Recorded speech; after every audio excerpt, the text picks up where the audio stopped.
Hi friends, welcome to Subi tailoring. இப்போ பாருங்கள், ஒரு ப்ளவுஸ் வந்து நாம் ஸ்லீவும் ஜாயின் பண்ணி வச்சுருக்கோம். எல்லாமே வந்து ஜாயின் பண்ணி வச்சாச்சு. இப்போ கடைசியாக வந்து ஃபினிஷிங் தையல் ஒன்று போடுவோம். இங்கே வந்து நம்ம ஒரு ஃபினிஷிங் தையல் போடுவோம். அதுக்கு வந்து எப்படி மார்க் பண்ணணும்னு சொல்லிட்டு தான் நம்ம இந்த வீடியோவில் பார்க்க போகிறோம். அதுக்கு வந்து பேக் சைடு வந்து இப்படி ரெண்டாக மடித்து போட்டுக்குங்க. ஃபஸ்ட்டு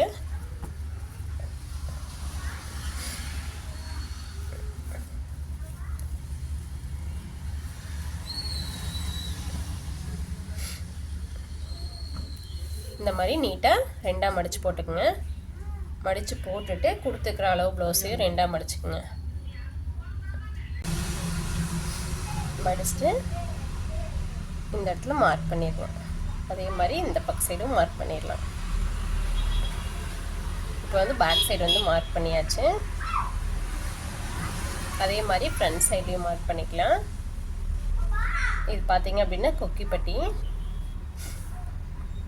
அதே மாதிரி கொடுத்துக்க அளவு ப்ளவுஸில் கொக்கிப்பட்டியை இந்த மாதிரி வச்சு கரெக்டாக இந்த தையல் நேர் மார்க் பண்ணிக்கோங்க. அதுக்கடுத்து பார்த்தீங்க அப்படின்னா இது வீப்பட்டி.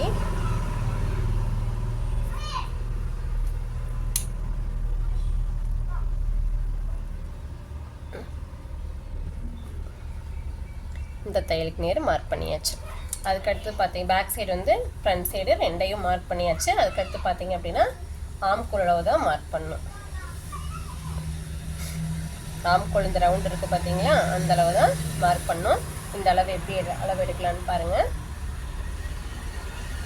கொடுத்துருக்க அளவு ப்ளவுஸில் பேக் சைடு எடுத்துக்கோங்க. கரெக்டாக இந்த தையலில் மடித்து பேக் சைடு அளவு இந்த தையல் வருது பாருங்கள். இதுலேயே இன்ச் பை இன்ச்சாக நீங்கள் டேப் வச்சு அளவு எடுத்துட்டு வாங்க. இந்த மாதிரி இந்த தையல்லையே இன்ச் பை இன்ச்சாக நீங்கள் டேப் கொண்டு வாங்க. பார்த்தீங்க அப்படின்னா 7 இன்ச் இருக்குது.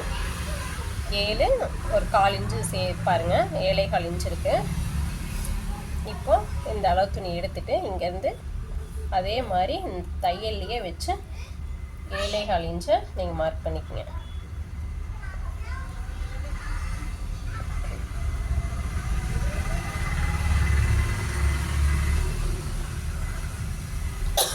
அடுத்து பார்த்தீங்க அப்படின்னா ஆம்கோல் ரவுண்டு மார்க் பண்ணியாச்சு. அதுக்கடுத்து பார்த்தீங்கன்னா இங்கே கையினோட சுற்றளவும் கொடுத்துக்க அளவு ப்ளவுஸில் கரெக்டாக அப்படி கையை உள்ளே விட்டு லைட்டாக அப்படி இழுத்து பிடிச்சி நீங்கள் கை சுற்றளவையும் மார்க் பண்ணிக்கணும்.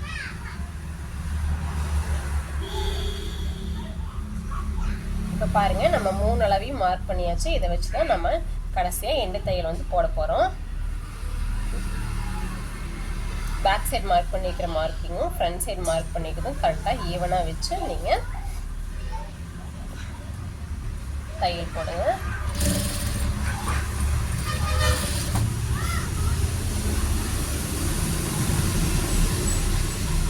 கரெக்டாக இந்த தையலை வந்து நம்ம ஃபினிஷ் பண்ணணும்.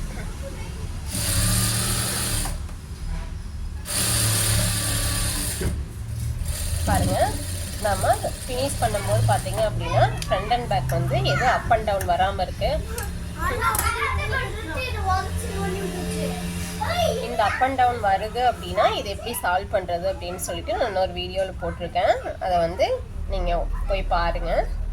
இப்போ ஒன் சைடு வந்து நம்ம தையல் போட்டாச்சு. அதே மாதிரி இந்த பக்க சைடும் நம்ம தையல் போட்டுக்கலாம்.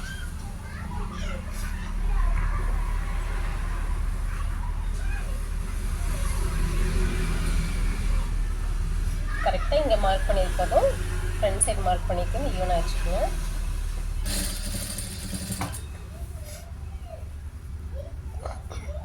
கரெக்டாக இந்த தையலில் மடித்து இங்கே ஆம்கோல் ரவுண்டு 7.25 இன்ச் இருந்தது இல்லைங்க, அதே மாதிரி இங்கேயும் 7.25 இன்ச்சு நம்ம வச்சுக்கலாம்.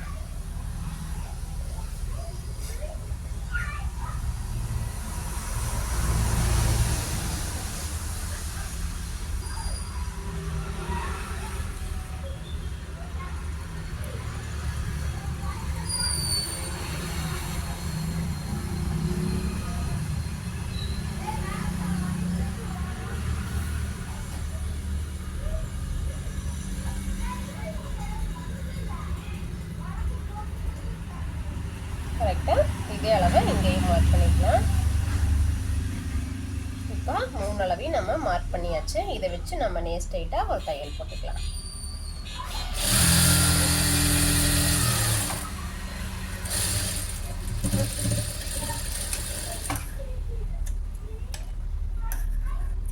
பாருங்க கரெக்டாக இருக்குது, அக்யூரேட்டாக இருக்குது பார்த்தீங்களா? இங்கேயும் அப் அண்ட் டவுன் வரல, இங்கேயும் அப் அண்ட் டவுனில்.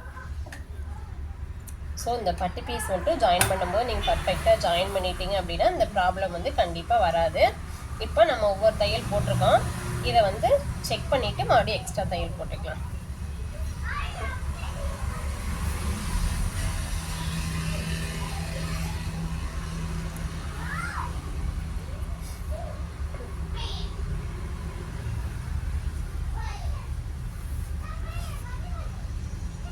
நம்ம ஒரு தையல்லையே நம்ம இதை செக் பண்ணிட்டோம் அப்படின்னா ஏதாவது மிஸ்டேக் இருந்தாலும் சரி பண்ணிடலாம். அதனால தான் நம்ம ஒரு தையல்லையே நிறுத்திட்டு நம்ம இப்படி ஒரு டைம் செக் பண்ணிக்கலாம். இது வந்து கரெக்டாக தான் இருக்குது, அதனால நம்ம எக்ஸ்ட்ரா தையல் போட்டு ஃபினிஷ் பண்ணிடலாம். அவ்வளோதான். இந்த மாதிரி ஃபினிஷ் பண்ணுங்கள். உங்களுக்கு வந்து ப்ளவுஸ் வந்து பர்ஃபெக்டாக நீட்டாக கிடைக்கும்.